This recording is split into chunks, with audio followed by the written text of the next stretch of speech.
Hello, in this video we'll discuss Rani Channamma University Belagavi BA 3rd semester SCP optional English syllabus. 3rd semester optional English syllabus.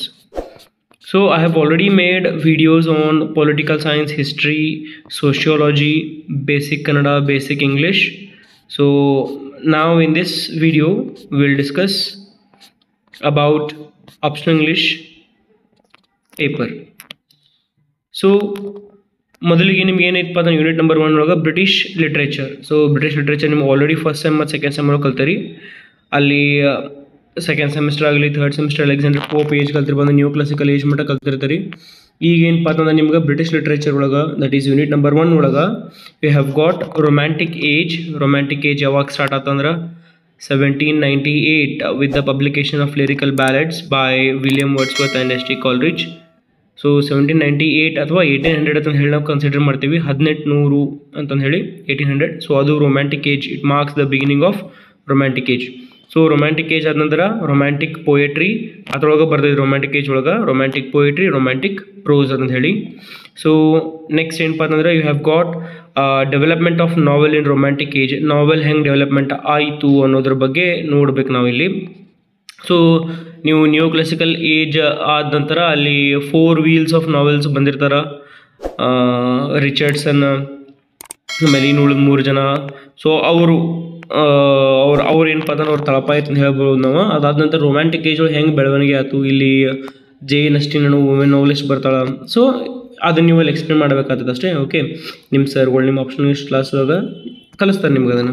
ಇನ್ನು next ನೋಡ್ರಿ, Victorian age ಕಲ್ತೀರಿ ನೀವು. ಅಂದ್ರೆ ಇದಕ್ಕೆ Tennyson age ಅಂತಂದು ಹೇಳಿ ಕರಿತೀವಿ ನಾವು.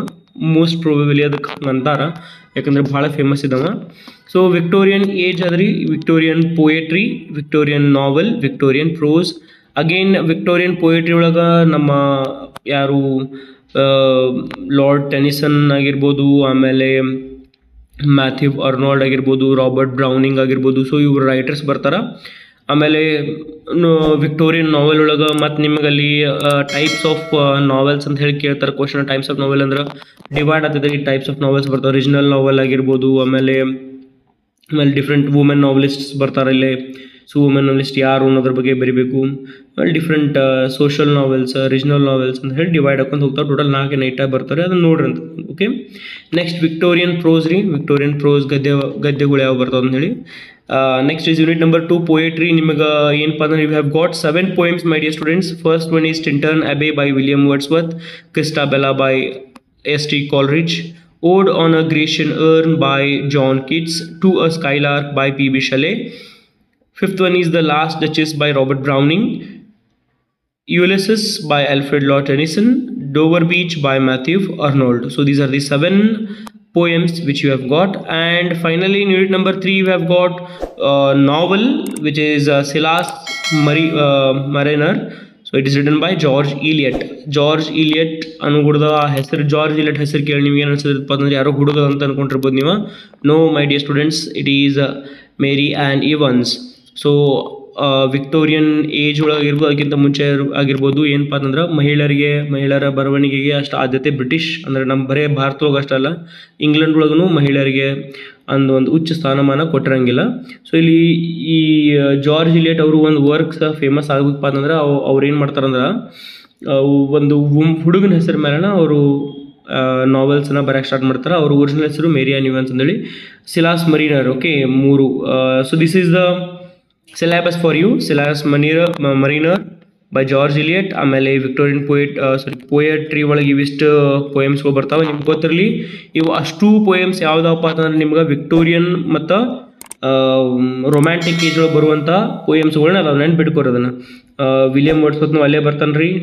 ರೊಮ್ಯಾಂಟಿಕ್ ಪೊಯೆಟ್ರಿ ಒಳಗೆ ಬರ್ತಾನೆ. ಎಸ್ ಟಿ ಕಾಲ್ರಿಡ್ಜ್ನು ಪೊಯೆಟ್ರಿ ಒಳಗೆ, ಜಾನ್ ಕೀಟ್ಸ್ ಆಗಿರ್ಬೋದು, P.B. ಶೆಲ್ಲಿ ಆಗಿರ್ಬೋದು.